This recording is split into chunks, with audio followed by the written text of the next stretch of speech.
ನಾನಿದ್ದೀನಪ್ಪ ಅಂದರೆ ರಾಮನಗರ, ಅಂದರೆ ರೇಷ್ಮೆ ನಾಡು ರಾಮನಗರದಲ್ಲಿದ್ದೀನಿ. ಇವಾಗ ರೇಷ್ಮೆನ 1 ತಿಂಗಳಲ್ಲೇ ಬೆಳಿಬೋದಂತೆ. ಅಂದರೆ 1 ತಿಂಗಳಲ್ಲೇ ಬೆಳೆದು ಅಂದರೆ ಆಲ್ಮೋಸ್ಟ್ 1 ಲಕ್ಷ ಹಿಂಗೆಲ್ಲ ಸಂಪಾದನೆ ಮಾಡ್ತಾರಂತೆ. ಅಂದರೆ 1 ಲಕ್ಷ ದುಡಿಬೇಕು ಅಂದರೆ ಸೊ ಒಳ್ಳೊಳ್ಳೆ IT BT ಕಂಪ್ನಿಗಳಿಗೆ ಹೋಗ್ತಾರೆ, ಅಲ್ಲಿ ದುಡಿತಾರೆ. ಆದರೆ ಇಲ್ಲಿ ರೈತರಾಗಿ 1 ಲಕ್ಷನ ಸಂಪಾದನೆ ಮಾಡ್ಬೋದು. ಹೇಗೆ, ಯಾವ ರೀತಿ ಏನಾದರೂ ತಿಳ್ಕೊಳ್ಳೋಣ. ಸರ್ ನಮಸ್ಕಾರ. ನಮಸ್ಕಾರ ಸರ್, ನಿಮ್ಮ ಹೆಸರು ಸರ್? ಸಂತೋಷ್ ಅಂತ. ಸೊ ರೇಷ್ಮೆ ನಾಡಲ್ಲಿ ರೇಷ್ಮೆನೇ ಬೆಳೀತಾ ಇದ್ದಾರೆ. ರೇಷ್ಮೆನೇ ಬೆಳೆಯೋದು ಸರ್. ಸೊ ಹೆಂಗೆ ಸ್ಟಾರ್ಟಿಂಗ್ ಅಂದರೆ ಇದನ್ನು ಸ್ಟಾರ್ಟಿಂಗ್ ಇಂದ ಹೇಳಿ ಸರ್ ಮಾಡೋದು. ಮೊದಲು ನಮ್ಮ ತಂದೆಯವ್ರ ಕಾಲದಲ್ಲೆಲ್ಲ ಸ್ಟಾಂಡ್ ಇರಲಿಲ್ಲ ಅವಾಗ. ಏನಂದ್ರೆ ತಟ್ಟೆ ದಡೆ ಮಾಡ್ಬಿಟ್ಟು ತಟ್ಟೆಯಲ್ಲಿ ಮೇಯಿಸ್ತಾ ಇದ್ರು. ಹಿಂಗೆ ಆಮೇಲೆ ಊಟದ ತಟ್ಟೆಯಿಂದ ದೊಡ್ಡದಾಗಿರೋದು ತಟ್ಟೆಲಿ ಬುಡ್ಸ್ಕೊಂಡು ಹೋಗಿ ಸೊಪ್ಪು ಹಾಕೊಂಡು ಎಟ್ಟು ಮಾಡಿ ಹಾಕ್ತಾಯಿದ್ರು. ಅವಾಗ ಭಾಳ ಕಷ್ಟ ಇತ್ತು. ಅವಾಗ 75 ಮೊಟ್ಟೆ 50 ಮೊಟ್ಟೆ ಮೇಸೋಕ್ಕೆ ಭಾಳ ಕಷ್ಟ ಇತ್ತು. ಈಗ ಹಂಗಲ್ಲ, ಈಗ ಟೆಕ್ನಾಲಜಿ ಚೇಂಜ್ ಆಗಿದೆ. ಈಗ ನಮ್ಮ ಈ ಜನರೇಷನ್ ಬಂದಾಗ ಈಗ ಸ್ಟಾಂಡ್ ಮಾಡಿಸಿದ್ದೀವಿ. ಈ ಥರ ಸ್ಟಾಂಡ್ ಮಾಡಿಸಿದ್ದೀವಿ. ಸ್ಟಾಂಡ್ ನೋಡಿ, ಇದು ಮೊದಲು 50 ಮೊಟ್ಟೆ 75 ಮೊಟ್ಟೆ ಮೇಯ್ಸಾರ ಅಷ್ಟೇ. ಅವಾಗ ಒಂದು ತಟ್ಟೆ, ಒಂದು ಸ್ಟಾಂಡ್, ಒಂದು ದಡವೆಲ್ಲಿ ಮನೇಲೇ ಮೇಯಿಸ್ಕೊಡೋರು. ಆಗ ಮನೆಯೆಲ್ಲ ಕಟ್ಕೋತಾ ಇರಲಿಲ್ಲ. ಈ ಮುಂದೆ ಆಮೇಲೆ ನಮ್ಮ ಇದಕ್ಕೆ ಬಂದಮೇಲೆ ಈಗ ಸ್ಟಾಂಡ್ ಮಾಡಿಸ್ಕೊಂಡು ಉಳಿದ ಮನೆ ಕಟ್ಸ್ಕೊಂಡಿದ್ದೀವಿ. ನಮ್ಮದು 5 ಎಕರೆ ಕಡಿ ತೋಟ ಇದೆ. 5 ಎಕರೆ ಸ್ಟಾಂಡ್ ಮಾಡಿಸ್ಕೊಂಡು ಈ ಸ್ಟಾಂಡಲ್ಲಿ 2 ಜರದ ಹುಳ ಸಿಗುತ್ತೆ. ಈ ಕೀಳಿಂಗೇರ್ ಆಗಲಿ ಜಕ್ಸಂದ್ರದಾಗಲಿ ತಗೊಬರ್ತೀವಿ. 2 ಜರದ ಹುಳು ಸಿಗುತ್ತೆ. ನಾವು ಹುಳ ತಂದು ಚಾಕಿ ತಂದ್ಬಿಟ್ಟು ಸ್ಟಾಂಡ್ ಮೇಲೆ ಅಂಟ್ತೀವಿ. ಇಲ್ಲಿ ಅಂಡ್ಬಿಟ್ಟು ನಾವು ಸಣ್ಣಗೆ ಕಟ್ ಮಾಡಿ ಹಾಕ್ತೀವಿ.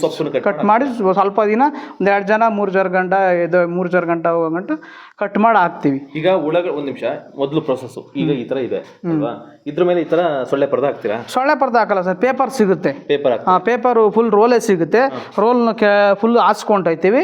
ಹಾಸ್ಕೊಂಡು ಹುಳ ಹಾಕ್ಬಿಡ್ತೀವಿ. ಫಸ್ಟ್ ಇಷ್ಟು ಮಾತ್ರ ಹಾಕ್ತೀವಿ. ಆಮೇಲೆ ಎಕ್ಸ್ಟೆಂಡ್ ಮಾಡ್ಕೊಂಡು ಹೋಗ್ತೀವಿ. ಹಿಂಗೆ ಸ್ಟೆಪ್ಪೇ ಹೋಗ್ತೀವಿ. ಸೊ ಅಂದ್ರೆ ನಿಮ್ಮ ಸೊಪ್ಪು ಎಷ್ಟಿರುತ್ತೆ ಅಷ್ಟು ಹುಳ ತರ್ತೀರಾ? ಅಂದ್ರೆ ಸೊಪ್ಪು ನಿಮಗೆ ಮೇವು ಎಷ್ಟು ಸಿಗುತ್ತೆ? ನಾವು ಬ್ಯಾಚ್ ಒಂದೇ ಸತಿ ಜಾಸ್ತಿ ತರಕ್ಕಾಗಲ್ಲ. ಮ್ಯಾಕ್ಸಿಮಮ್ 300 ಮೊಟ್ಟೆ 250 ಮೊಟ್ಟೆ ಮೇಯಿಸ್ಬೋದು ಅಷ್ಟೇ. ಜಾಸ್ತಿ ಎಲ್ಲಾ ಸೊಪ್ಪು ಬೆಳೆದ್ಬಿಟ್ಟು ಒಂದೇ ಸತಿ ಮಡಗಕ್ಕೆ ಜಾಗ ಸಾಲಲ್ಲ. ಫುಲ್ಲು ಕ್ರೋಡ್ ಆಗ್ಬಿಡುತ್ತೆ, ಹುಳ ಆಗಲ್ಲ. ಅವಾಗ ಈಗ ಎಷ್ಟು ಕೆಪಾಸಿಟಿ ಇದೆಯೋ ಅಷ್ಟು ಮಾತ್ರ ಮಾಡ್ಕೋಬಹುದು. ಎಷ್ಟು ಹುಳ ತಂದಿದ್ರಿ ಇಷ್ಟು ರೇಷ್ಮೆಗೆ? ಇದು ಇನ್ನ ಸರ್ ಗೂಡು ಬಿಡಿಸ್ತಾ ಇದೀವಿ. ಈಗ ಇನ್ನ ಇದಕ್ಕೆ ಟೋಟಲ್ 200 ಮೊಟ್ಟೆ ಹುಳ ತಂದಿರೋದು. ಇದು ಫುಲ್ಲು ಆಗುತ್ತೆ. ಈಗ ಬಿಡಿಸ್ಕೊಂಡು ತಂದು ಹಾಕ್ತಾ ಇದೀವಿ. ಕೂಡ ಹಣ್ಣಾಗಿದೆ ಹುಳ. ಈಗ ಇದು ನಾಳೆ ಮಾರ್ಕೆಟ್ ತಗೊಳ್ಳೋ ಇದ್ರ ಹುಳ ಇದೆ. ಇದ್ರೊಳಗಡೆ ಹುಳ ಚಿಟ್ಟೆ ಆಗುತ್ತೆ. ಮುಂದೆ ಚಿಟ್ಟೆ ಆಗುತ್ತೆ ಒಂದ್ ಸ್ವಲ್ಪ ದಿನ. ಅವರು ಮಾರ್ಕೆಟಿಂಗ್ ಹಿಂಗೆ ಮಾಡ್ತೀರಾ? ಮಾರ್ಕೆಟಲ್ಲಿ ಹಿಂಗೆ ತಗೊಂಡು ಹಿಂಗೆ ಚಿಟ್ಟೆ ತೆಗೆದು ಮಾಡ್ತೀರಾ? ಹಿಂಗೆ ಮಾಡ್ತೀರಾ? ಇಲ್ಲ ಹಂಗೆ ತಗೊಂಡು ಹಾಕ್ತಿವಿ. ಹಂಗೆ ತಗೋ ಇದು ಕೆಜಿ ಲೆಕ್ಕದಲ್ಲಿ ಕೆಜಿ ಲೆಕ್ಕ ತಗೋತಾರೆ. ಈಗ 1 kg ಎಷ್ಟಾಗುತ್ತೆ ಸರ್ ಇದೆಲ್ಲ? ಸರ್ ಇದು ಈಗಿನ ಮಾರ್ಕೆಟ್ ಇದರಲ್ಲಿ 500 - 600 ರೂಪಾಯಿ ಹೋಗ್ತಾ ಇದೆ ಈಗ 1 kgಗೆ. ಮೊನ್ನೆ 1-2 ತಿಂಗಳಿಂದ 800 ರೂಪಾಯಿ ಗಂಟ ಹೋಗ್ತಾ ಇತ್ತು. ರೇಟ್ ವೇರಿ ಆಗ್ತಾ ವೇರಿಯೇಷನ್ ಆಯ್ತಾ ಇರ್ತದೆ. ಮಳೆ ಬಿದ್ದರೆ ಸ್ವಲ್ಪ ಕಡಿಮೆ ಆಗುತ್ತೆ.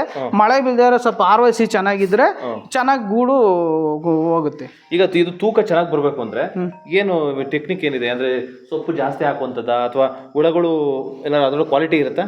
ಸರ್ ಏನು ಗೊತ್ತಾ, ಅವರು ಬ್ರೀಡ್ ಕೊಡ್ತಾರಲ್ಲ, ಚಾಕಿ ಕೊಟ್ಟಾಗ ಅವ್ರು ಒಳ್ಳೆ ಬ್ರೀಡ್ ಕೊಟ್ಟು ಒಳ್ಳೆ ಚಾಕಿ ಕೊಟ್ಟರೆ ನಾವು ಮಾಮೂಲಿ ಸೊಪ್ಪು ಚೆನ್ನಾಗಿರೋ ಸೊಪ್ಪು ಚೆನ್ನಾಗಿ ನೀರು ಕಟ್ಕೊಂಡು ಚೆನ್ನಾಗೇ ಅದು ಏನಂದರೆ ಒಣಗಿಸಿರ್ಬೇಡ ಸೊಪ್ಪು. ಆಮೇಲೆ ತೀರಾ ನೀರು ಇರಬಾರ್ದು. ಒಂದು ಹದವಾಗಿ ನೀರು ಕಟ್ಕೊಂಡು ಚೆನ್ನಾಗಿ ಸೊಪ್ಪು ತಂದು ಒಳ್ಳೆ ತೋಟ ಸೊಪ್ಪು ತಂದು ಹಾಕಿದ್ರೆ ಚೆನ್ನಾಗಿ ಇಳುವರಿ ಬರುತ್ತೆ, ಚೆನ್ನಾಗಿ ತೂಕ ಬರುತ್ತೆ. ಸರ್ ಈಗ ಅಂದಾಜು ಎಷ್ಟು ಬರ್ಬೋದು ಇದೆಲ್ಲ ತೂಕ? ಇದು ಬಂದು ಈಗ ಒಂದು 150 kg ಗಂಟ ಬರ್ತದೆ ಸರ್. 150 kg ಎಷ್ಟು ಒಂದು 20 ದಿನದಲ್ಲಿ ಆಗುತ್ತೆ ಇದು? 25 ದಿನ 25 ಡೇಸ್ ಅಂದ್ರೆ 1 ತಿಂಗಳು. ಒಂದು ಕಡೆ ಅಪ್ರಾಕ್ಸಿಮೇಟ್ 1 ತಿಂಗಳು. 25 ದಿನಕ್ಕೆ ಹಣ್ಣು ಮಾಡ್ಕೊಂಡು ಮಾರ್ಕೆಟ್ ತಗೋಬೋದು ಸರ್.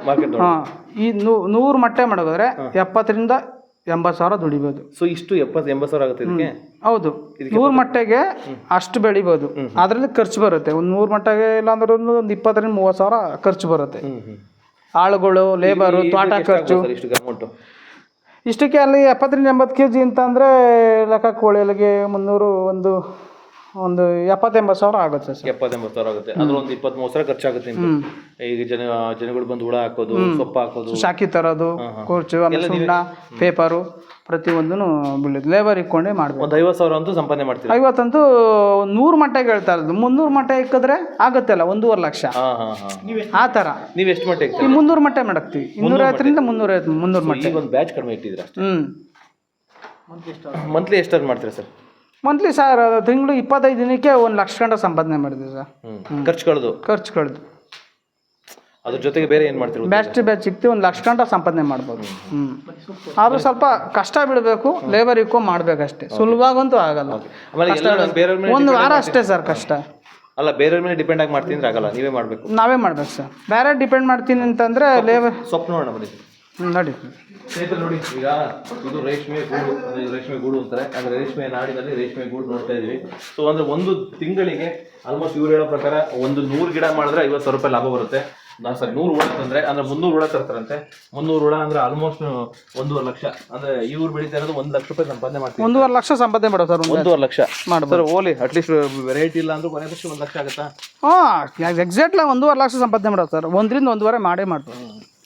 ಈಗ 100 ಹುಳ ಸಾಕ್ಬೇಕು ಅಂದ್ರೆ ಎಷ್ಟು ಎಕರೆ ಇರಬೇಕು ಸರ್? ಈಗ ಈ ತರ ಇದು ಬೆಳೆಯಕ್ಕೆ, ಸೊಪ್ಪು ಬೆಳೆಯಕ್ಕೆ 1 ಎಕರೆ ಸಾಕು ಸರ್. 1 ಎಕರೆ ಸಾಕು. 1 ಎಕರೆ ಮತ್ತೆ ಒಂದು ಈ ತರದೊಂದು ಮನೆ 100 ಮಟ್ಟಿಗೆ ಇನ್ನೂ ಸಿಕ್ಕೋದು. ಇದು 300 ಮಟ್ಟ ಕೆಪಾಸಿಟಿ, RCC ಮಾಡಿಸಿರೋದು. ಅಂದ್ರೆ ಯಾವ ತರ ಬೆಸ್ಟ್? RCC ಮಾಡಿಸ್ಕೊಳ್ಳೋದು ಬೆಸ್ಟ್ ಅಥವಾ ಜಸ್ಟ್ ಶೀಟ್ ಗೀಟ್ ಹಾಕೋದು? ಎಲ್ಲ ಅವರ ಮೇಲೆ ಡಿಪೆಂಡ್ ಆಗಿದೆ ಸರ್. ಕಾಸಿದ್ರೆ RCC ಮಾಡ್ಕೋಬೋದು, ಇಲ್ಲ ಅಂದ್ರೆ ಶೀಟ್ ಹಾಕೋಬೋದು. ಹಂಗೂ ಇನ್ನೂ ಕಡಿಮೆ ಖರ್ಚು ಅಂದರೆ ಶೀಟ್ ಹಾಕ್ಕೊಂಡು ಮೇಲ್ಗಡೆ ಸೈಡಲ್ಲಿ ಗರಿ ಕಟ್ಕೊಂಡು ಮೇಯಿಸ್ಬೋದು. ಇದು ಕಡಿಮೆ ಖರ್ಚು ಮಾಡೋದು. ಅವ್ರ ಮೇಲೆ ಡಿಪೆಂಡ್, ರೈತರ ಮೇಲೆ ಡಿಪೆಂಡ್ ಸರ್. ಅಂದ್ರೆ ಪರ್ಮನೆಂಟ್ ಆಗಿ ಇರಲಿ ಅಂತ ನೀವು ಮಾಡಿಸ್ಕೊಂಡಿದ್ದೀವಿ? ನಾವು ಮಾಡಿಸ್ಕೊಂಡಿದ್ದೀವಿ ಸರ್. ಈಗ ಮೆಸ್ ಎಲ್ಲ ಇದು ಏನು ಹಾಕ್ಲೇಬೇಕಾ ಸೊಳ್ಳೆ ಬರ್ದಂಗ? ಸರ್ ಅದು ಏನಂದ್ರೆ ಕೆಲವು ಹಾಕಿದ್ರೆ ಬೆಟರ್, ಪೌಡ್ರ್ ಹೊಡಿವಂಗಿರಲ್ಲ. ಇಲ್ಲ ಅಂದ್ರೆ ಓಪನ್ ಆಗಿದ್ರೆ ಪೌಡ್ರ್ ಯೂಸ್ ಮಾಡ್ಬೇಕಾಯ್ತದೆ. ಪೌಡ್ರ್ ಯೂಸ್ ಮಾಡಿದ್ರೆ ನಮಗೆ ಹಿಂಸೆ, ಸ್ವಲ್ಪ ಗಾಬ್ ಬರುತ್ತೆ. ಮಾಸ್ಕ್ ಹಾಕೊಂಡು ಎಲ್ಲ ಇದು ಮಾಡಬೇಕು. ಈ ಮಾಸ್ಕ್ ಅದಕ್ಕಿಂತ ಈಸಿ ಇದು. ಈ ಊಜಿ ನೋಣ ಅಂತ ಏನೋ ಹೇಳಿದ್ರಲ್ಲ, ಊಜಿ ಅಂತ ಅಂದ್ರೆ ಊಜಿ ನೊಣಗಳಿದೆ. ನೊಣಗಳು ಒಳಗಡೆ ಹೋದ್ರೆ ಏನ್ ಮಾಡುತ್ತೆ, ಮ್ಯಾಲೆ ಕುತ್ಕೊಂಡ್ರೆ ಊಜಿ ಅದು ಮ್ಯಾಲೆ ಕುತ್ಕೊಂಡ್ರೆ ಸಾಕು, ಆ ಹುಳ ಹೋಗ್ಬಿಡುತ್ತೆ. ಅದರಿಂದ 1 ಹುಳ ಹೋದ್ರೆ 1 kg ಗೂಡು ಕಡಿಮೆ ಆಗುತ್ತೆ.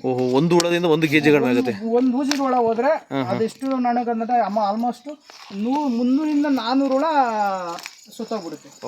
ಅದ್ರ ಬದಲು ಏನಂದ್ರೆ ನಾವು ಈ ತರ ಮಿಸ್ ಹೊಡ್ಕೊಂಡ್ರೆ ಬೆಟರ್. 1 ಹಣನೂ ಒಳಗಡೆ ಹೋಗಲ್ಲ. ಬಾಕ್ಲ ಹತ್ರ ಕವರೇಜ್ ಮಾಡ್ಕೋಬೇಕಷ್ಟೆ.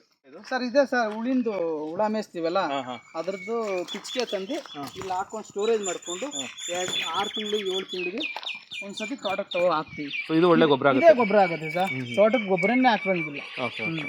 ಇದೇ ಗೊಬ್ಬರ ಸರ್. ಈಗ ಸೊಪ್ಪನ್ನ ಕಟ್ ಮಾಡಾಕ್ತೀರಾ ಸರ್? ಕಡ್ಡಿ ಇದೆಲ್ಲ ಆ ಥರ ಹಾಕ್ತೀರಾ? ಕಡ್ಡಿ ಸರ್ ಅದು ಆಗಲ್ಲ ಸರ್. ಅದು ಬೇಕಾದ್ರೆ ಡ್ರೈನೇಜ್ ಮಾಡ್ಬೋದು. ನಾವು ಪಿಚ್ಕೆ ಮಾತ್ರ ಯೂಸ್ ಮಾಡ್ತೀವಿ. ಕೆಲವು ಕಡೆ ಅದು ಯೂಸ್ ಮಾಡ್ತಾರೆ. ಅದು ಡ್ರೈನೇಜ್ ಮಾಡ್ಬಿಟ್ಟು ಗುಂಡಿ ಹೊಡ್ಬಿಟ್ಟು ಗುಂಡಿಗೆ ತುಂಬಿಡ್ತಾರೆ, ಮೇಲ್ಗಡೆ ಮಣ್ಣು ಮುಚ್ಕೋತಾರೆ. ಅದು ಗೊಬ್ಬರ ಆಗುತ್ತೆ. ನಮಗೆ ಇಲ್ಲೆಲ್ಲ ಈಸಿ ಸ್ವಲ್ಪ ಮೆಥಡ್ ಅಲ್ವಾ, ಹಂಗಾಗಿ ನಾವು ಪಿಚ್ಕೆ ಮಾತ್ರ ಇದು ಮಾತ್ರ ಹಾಕೋತೀವಿ. ಅದು ಬೆಂಕಿಗೆ ಕೊಡ್ತೀವಿ ಸರ್. ಕೆಲವರು ಅದು ಯೂಸ್ ಮಾಡ್ತಾರೆ. ಗೊಬ್ಬರ ಇದೆಲ್ಲ ತಯಾರು ಮಾಡ್ಬೋದು. ಇದೆ ಸರ್ ಗೊಬ್ಬರ, ಇದೇ ಹಾಕ್ಬೋದು. ಇದನ್ನ ಹಾಕೋದು, ಸಿಂಧನ ಹಾಕೋದು, ಏನು ಬೇಕಾದ್ರೆ ಹಾಕ್ಬೇಕು. ಈಗ ಸೊಪ್ಪಿಗೆಲ್ಲ ಕಟ್ ಮಾಡಕ್ಕೆ ಮಿಷಿನಾ ಸರ್, ಇಲ್ಲ ಕೈಲ ಕಟ್ ಮಾಡ್ತೀರಾ? ಇಲ್ಲ ಸರ್, ಕೈಲಿ ಕಟ್ ಮಾಡ್ತೀವಿ.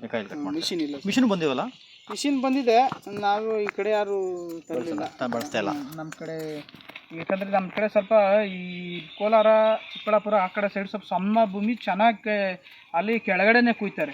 ನಮ್ಮ ಕಡೆ ಹಂಗಲ್ಲ, ಮೇಲ್ಗಡೆ ಕುಯ್ಕೋತಾರೆ ದೊಡ್ಡ ದೊಡ್ಡ ಗಿಡ. ಹಂಗಾಗಿ ನಾವು ಇಲ್ಲಿ ಈ ಕಡೆ ಎಲ್ಲ ಕೈಲೇ ಕಟ್ ಮಾಡ್ಕೊಳ್ಳೋ. ಮಿಷಿನ್ ಇನ್ನೂ ಯಾರು ಇಲ್ಲಿ ತರಲಿಲ್ಲ ಸರ್.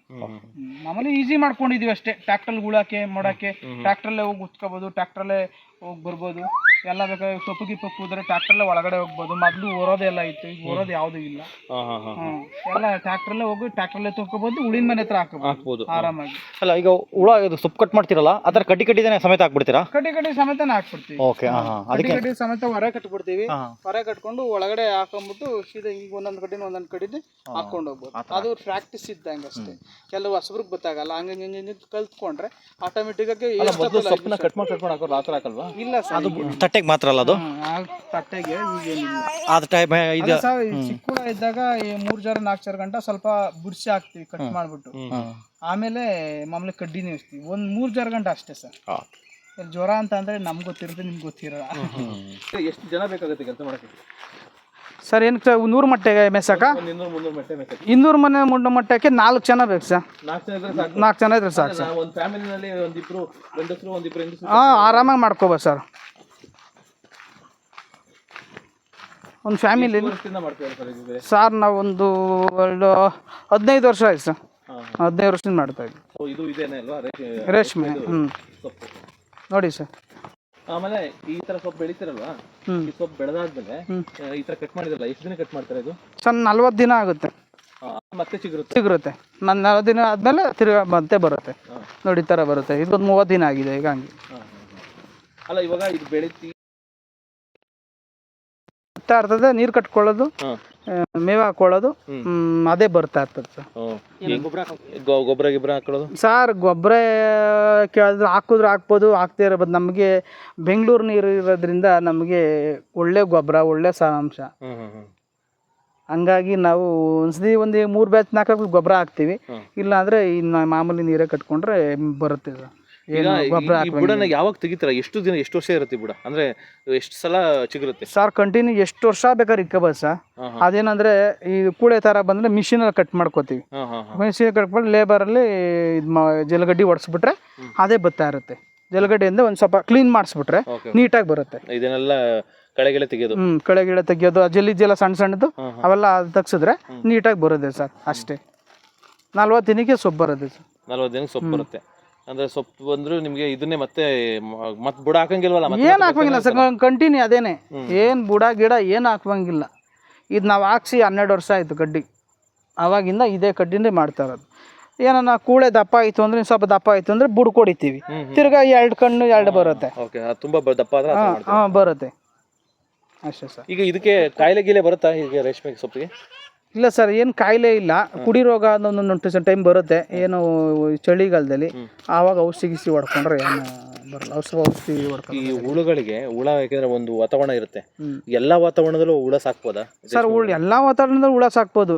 ಏನಂತಂದ್ರೆ ಮನೆ ಮೇಲೆ ಡಿಪೆಂಡ್ ಆಗುತ್ತೆ. ಈ ಮಳೆ ಇದ್ದಾಗ, ಸೆಕೆ ಇದ್ದಾಗ, ಸ್ವಲ್ಪ ಬೇಸಿಗೆ ಕಾಲದಲ್ಲಿ ಥಂಡಿ ಕಾವ ನಾವು ಮಾಡ್ಕೋಬೇಕಾಗತ್ತೆ. ಸೊ ಇದಕ್ಕೆ ಸೆಕೆ ಬೇಕಾ ಥಂಡಿ ಬೇಕಾ ಸರ್? ಸ್ವಲ್ಪ ಮೀಡಿಯಮ್ ಆಗಿರ್ಬೇಕು. ಜಾಸ್ತಿ ಸೆಕೆ ಇದ್ರೂ ಆಗಲ್ಲ, ಜಾಸ್ತಿ ಥಂಡಿ ಇದ್ರೂ ಆಗಲ್ಲ. ಜಾಸ್ತಿ ಥಂಡಿ ಇದ್ರೆ ಸುಂಕಟ್ ತರ ಆಗ್ಬಿಡ್ತದೆ, ಸೆಕೆ ಇದ್ರೆ ಸಪ್ಪೆ ತರ ಆಗ್ಬಿಡುತ್ತೆ, ಗೂಡು ಕಟ್ಟಲ್ಲ. ಈಗ ನೀವು ಒಂದು 300 ಹುಳ ತಂದ್ರಿ ಅನ್ಕೊಳ್ಳಿ. 300 ಹುಳ ತಂದ್ರೆ 300 ಗೂಡು ಆಗುತ್ತಾ? ಕೆಲವೊಂದು ವೇಸ್ಟೇಜ್ ಆಗುತ್ತಾ? ಹುಳಗಳು ಸಾಯೋದು ಅಥವಾ ಇದು ಸಣ್ಣಾಗಿ ಹೋಗೋದು ಆ ಥರ ಏನಾರು ಆಗುತ್ತಾ? ಆಯ್ತು ಸರ್, ಕೆಲವು ಹೋಗ್ತವೆ, ಕೆಲವು ಒಂದೊಂದ್ಸತಿ ಹೋಗೋದೇ ಇಲ್ಲ. ಒಳ್ಳೆ ಬೆಳೆ ಆಗುತ್ತೆ. 300 ಹುಳನು ಗೂಡು ಮಾಡುತ್ತೆ. 300 ಮೊಟ್ಟೆ ಹುಳನೂ ಗೂಡು ಮಾಡ್ಬಿಡುತ್ತೆ. 300 ಮೊಟ್ಟೆ ಹೊಡೆದ್ರೆ 350 kg ಗಂಟ, 400 kg ಗಂಟ ಬೆಳಿಬೋದು. ಆ ಹುಳ ತರಲಿಕ್ಕೆ ಒಂದು 100 ಮೊಟ್ಟೆಗೆ ಎಷ್ಟಾಗುತ್ತೆ? 100 ಮೊಟ್ಟೆಗೆ 8,000 9,000 ಆಯ್ತು ಸರ್. 9,000 ಅಂದ್ರೆ ನೀವು ತರಲಿಕ್ಕೆ ಅಷ್ಟು ಬಂಡವಾಳ ಹಾಕ್ಬೇಕು. ಒಂದು 300 ಅಂದ್ರೆ 9 3 27,000 ಒಂದು 30,000 ಬಂಡವಾಳ ಹಾಕ್ಬೇಕಾಗುತ್ತೆ. ಒಂದು ಹುಳ ಒಂದೇ ಗೂಡು ಅಲ್ವಾ? ಒಂದು ಹುಳ ಒಂದೇ ಗೂಡು ಕಟ್ಟೋದು. ಒಂದು ಹುಳ ಒಂದೇ ಗೂಡು. 100 ಮೊಟ್ಟೆ ಅಂದ್ರೆ ಅದು ಹುಳ ಅಂದ್ರೆ ಕಂಟಿನ್ಯೂ ಸರ್, ಅದಿಷ್ಟೇ ಅಂತ ಹೇಳಕ್ಕಾಗಲ್ಲ. ಅಲ್ಲಿ ಮನೆ ತರ ಮಾಡಿ ಹುಳ ತರ ಲೆಕ್ಕ. ಒಂದೊಂದು ಗೂಡೊಳಗೆ 2 ಹುಳ ಸೇರ್ತಾವ. ಆಲ್ಮೋಸ್ಟ್ 100 ಮೊಟ್ಟೆ ಅಂತ ಅಂದ್ರೆ 120 ರಿಂದ 130 kg ಹುಳ ಬೆಳಿಬೋದು, ಗೂಡು ಬೆಳಿಬೋದು. ಆ ತರ ಅಂದ್ರೆ ಹುಳ ಜಾಸ್ತಿ ಇರುತ್ತೆ. ಮೊಟ್ಟೆ ಇಷ್ಟು ಮೊಟ್ಟೆ ತಂದಿದ್ವಿ, ಇಷ್ಟು ಅಂತ ಹೇಳೋದಷ್ಟೇ. ಹುಳ ಜಾಸ್ತಿ ಇರ್ತವೆ. ಅಂದ್ರೆ ಒಂದು ಮೊಟ್ಟೆ ಎಷ್ಟು ಬೇಕಾದ್ರೂ ಹುಳ ಹಾಕ್ಬೋದು. ಹೌದು. ಅಂದ್ರೆ ನೀವು ತರುವಾಗ ಮೊಟ್ಟೆ ಆಗಿರುತ್ತೆ, ಆ ಮೊಟ್ಟೆ ತಂದಿಟ್ರೆ ಅದು ಹುಳಗಳು ಎಷ್ಟು ಬೇಕಾದ್ರೂ ಆಗ್ಬೋದು. ಒಂದು ಮೊಟ್ಟೆಗೆ ಒಂದೇ ಹುಳ ಅಂತ ಏನಿಲ್ಲ. ಒಂದು ಹುಳ ಬಂದು ಒಂದೇ ಗೂಡು ಕಟ್ಟೋದು. ಅದರ್ಥ ಆಯ್ತು. ಅಂದ್ರೆ ಒಂದು ಹುಳ ಒಂದು ಸುತ್ತ ಗೂಡು ಕಟ್ಕೊಂಡು ಅದು ಸುತ್ತ ಕಟ್ಕೊಳುತ್ತೆ. ಒಂದ್ ಮೊಟ್ಟೆ ಅಂತ ಅಂದ್ರೆ ಒಂದ್ ಮೊಟ್ಟೆ ಒಂದ್ 100 ಮೊಟ್ಟೆ ಅಂತ ಅಂದ್ರೆ 100 ಮೊಟ್ಟೆಗೆ 120 kg 130 kg ಅಂತ ಹುಳ ಬೆಳಿಬೋದು. ಚಾಕಿ ತಂದು ನಾವು ಮೇಯಿಸಿದ್ರೆ ಅಂದ್ರೆ ಒಂದು ಮೊಟ್ಟೆಲಿ ಎಷ್ಟು ಬೇಕಾದ್ರೂ ಹುಳ ಆಯ್ತವೆ, ಎಷ್ಟು ಬೇಕಾದ್ರೂ ಗೂಡು ಆಯ್ತವೆ. ಅಂದ್ರೆ ಮೀನ್ಸ್ ಒಂದು ಹುಳಕ್ಕೆ ಒಂದು ಗೂಡು. ಅದು ಬೆಳೆಯೋದ್ ಮೇಲೆ ಡಿಪೆಂಡು, ಮೇಂಟೈನ್ ಮಾಡೋದ್ರ ಮೇಲೆ ಡಿಪೆಂಡು. ಸ್ವಲ್ಪ ನಾವು ವಹಿಸಿ ನಾವೇ ನಿಂತ್ಕೊಂಡು ಮಾಡಿ ಲೇಬರ್ ಎಲ್ಲ ಕಟ್ಕೊಂಡು ಮಾಡಿದ್ರೆ ಸೊ ನೀಟಾಗಿ ಬೆಳೆದ್ರೆ ಒಳ್ಳೆ ಇಳುವರಿ. ನೀವು ಇಷ್ಟು ವರ್ಷ ನಿಮ್ಮ ಎಕ್ಸ್ಪೀರಿಯನ್ಸ್ ಅಲ್ಲಿ ಯಾವಾಗಲಾದ್ರೂ ನೀವು ಒಂದು 30,000 ಬಂಡವಾಳಕ್ಕೆ ಹುಳ ತತ್ತೀರಿ ಅನ್ಕೊಳ್ಳಿ, ಒಂದು 27,000 ರೂಪಾಯಿ. ಸೊ ಲಾಸ್ ಆಗಿದೆಯಾ? ಅಯ್ಯೋ ಹುಳನೂ ಹೋಯ್ತು, ಹುಳ ಸಾಯ್ತು, ಮತ್ತೆ ಇದು ಬೇರೆ ಸೊಪ್ಪಿಗೆ ಕಾಯಿಲೆ ಬಂತು, ಈ ಥರದ್ದು ಏನಾದ್ರು ಆಗಿದೆಯಾ ನಿಮ್ಮ? ಇಲ್ಲ ಸರ್, ಲಾಸ್ ಏನಿಲ್ಲ. ಯಾವತ್ತೂ ಲಾಸ್ ಆಗಲ್ಲ. ಲಾಸ್ ಯಾವುದೇ ಕಾರಣಕ್ಕೂ ಲಾಸ್ ಆದ್ರೂ ಅಷ್ಟು ಒಂದು 50 ಬೆಳೆ ಆದ್ರೂ ಲೇಬರ್ ಗೀಬರು ಸ್ವಲ್ಪ ಉಳಿತದೆ. ಯಾವಾಗ ಕಂಡೀಷನ್ ಆಗಿ ಯಾವಾಗಲೂ ಆಗುತ್ತೆ ಅಂತ ಬೆಳೆ ಹೇಳಕ್ಕಾಗಲ್ಲ. 10 ಬ್ಯಾಚ್ ಒಂದು ಬ್ಯಾಚ್ ಹೋಗ್ಬೋದು. ಬ್ಯಾಚು ಚಾಕಿ ಕರೆಕ್ಟಾಗಿ ಕೊಡದೆ ಬ್ಯಾಚಿಂದ ಪ್ರಾಬ್ಲಮ್ ಆದರೆ ಆಗ್ಬೋದು ಅಷ್ಟೇ. ಯಾವತ್ತೂ ಸರ್ ಲಾಸ್ ಆಗಲ್ಲ ಸರ್. ಈಗೆಲ್ಲ ಟೆಕ್ನಾಲಜಿ ಮುಂದೆ ಸರ್, ಮೊದಲು ತರ ಅಲ್ಲ. ಆಗ ಈಗ ವರ್ಷದಲ್ಲಿ ಈಗ ಒಂದು ಬೆಳೆ ಆಲ್ಮೋಸ್ಟ್ 25 ದಿನ ಹೇಳಿದಿರ, ಒಂದು ಹುಳ ಒಂದು ಬ್ಯಾಚ್. So 12 batch ಬೆಳಿಬೋದಾ? ಒಂದು ವರ್ಷಕ್ಕೆ ಒಂದು 12-13 ಬ್ಯಾಚ್ ಬೆಳಿಬೋದಾ ಅಥವಾ ಗ್ಯಾಪ್ ಕೊಡಬೇಕಾ? ಇಲ್ಲ ಸರ್, ಬೆಳಿಬೋದು. 12 ಬ್ಯಾಚು ಬೆಳಿಬೋದು. ನೀವು ಬೆಳಿತೀರಾ? ಒಂದು ವರ್ಷದಲ್ಲಿ 12 ಬ್ಯಾಚ್ ಬೆಳಿತೀರಾ? ಬೆಳಿತೀರಾ? ಕಂಟಿನ್ಯೂಸ್ ಮಾಡ್ಕೊಂಡು ಬ್ಯಾಚ್ ಮಾಡ್ಕೊಂಡಿರ್ತೀವಿ ಸರ್. ಈಗ ಇದೇ ಒಂದು ಬ್ಯಾಚು, ಇದೇ ಒಂದು ಬ್ಯಾಚು. ಈಗ ಈ ಬ್ಯಾಚ್ ಕುಯ್ದಿರ್ತೀವ, ಕಟ್ಟಾದ್ಮೇಲೆ ಬರ್ತಾ ಇರ್ತದೆ. ಈಗ ಇನ್ನಷ್ಟು ಇದು ಕಟ್ಟಿದೀವಿ, ಹುಳ ಹಣ್ಣಾದ್ಮೇಲೆ ಈ ಗೂಡು ತಗೊಂಡು ಹೋಗ್ತೀವಿ, ನಾಳೆ ತೊಳೆದ್ಬಿಟ್ಟು ಮತ್ತೆ ತಿರ್ಗಿ ಚಾಕಿ ತಂದಿಕ್ತೀವಿ. ಮಾಮೂಲಿ ಮನೆಯೆಲ್ಲ ತೊಳೆದ್ಬಿಟ್ಟು ಸ್ಪ್ರೇ ಮಾಡಿಬಿಟ್ಟು ಎಲ್ಲ ಕ್ರಿಮಿ ಕೀಟಾಣು ಪ್ರತಿಯೊಂದು ಹೋಗುತ್ತೆ. ಒಂದಿನ ಫ್ರೀ ಬಿಟ್ರೆ ಅವ್ನ ಮನೆ ಹಾಕೊಳತ್ತೆ, ತಿರ್ಗಾ ಇದಕ್ಕೆ ಹುಳ ತಂದಿಡ್ತೀವಿ. ಈಗ ಹುಳನೆಲ್ಲ ಮಾರ್ತೀರಾ ಅಂದ್ಕೊಳ್ಳಿ, ನೆಕ್ಸ್ಟ್ ಅದನ್ನ ಕ್ಲೀನ್ ಮಾಡಕ್ಕೆ ಏನಾದ್ರು ಔಷಧಿ ಎಲ್ಲ ಹೊಡಿತೀರಾ? ಹೆಂಗ ಒಂದು ಫುಲ್ ಎಲ್ಲ ಅದಕ್ಕೆ ಹುಳ ಎಲ್ಲ ಮಾರ್ಬಿಟ್ಟು ಮನೆ ತೊಳೆದ್ಬಿಟ್ಟು ಮನೆ ಎಲ್ಲ ಹಳೆ ಎಲ್ಲ ತೊಳೆದ್ಬಿಡ್ತೀವಿ, ಮತ್ತೆ ಒಂದ್ಸತಿ ಸ್ಪ್ರೇ ಮಾಡ್ಬಿಡ್ತೀವಿ, ಔಷಧಿ ಹೊಡೆದ್ಬಿಡ್ತೀವಿ, ಮತ್ತೆ ತಂದು ಇಡ್ತೀವಿ. ಏನು ಈ ತರ ಮಾಡ್ಲೇಬೇಕು, ಮಾಡ್ಲೇಬೇಕು, ಸ್ಪ್ರೇ ಮಾಡ್ಲೇಬೇಕು. ಸೊ ಪ್ರತಿ ಒಂದು ಬ್ಯಾಚ್ಗೂ ಪ್ರತಿಯೊಂದು ಬ್ಯಾಚ್ಗೂ ಸೊ ಒಂದು 25 ದಿನ ಅದು ಬಜಾಜ್ ಮಿಷಿನ್ ಮಾಡಿಕೊಂಡಿದ್ವಿ. ತೊಳೆದೇನು ಕಷ್ಟ ಇಲ್ಲ, ಏನು ಹಿಡಿದ್ರೆ ಬರ್ರ ಒಂದು 10 ನಿಮಿಷ 15 ನಿಮಿಷ ಹಿಡ್ಕೊಂಡ್ಬಿಡೋದು. ತೊಳೆದೆ ಆರಾಮ್, ಎಲ್ಲ ಈಜಿ ಸರ್. ಈಗ ರೇಷ್ಮೆ ಬೆಳೆ ಅಂತವ್ರು ಕೆಲವರಿಗೆ ಉತ್ಸಾಹಕರಾಗಿರ್ತಾರೆ, ನಾನು ಬೆಳಿಬೇಕು ಅಂತ.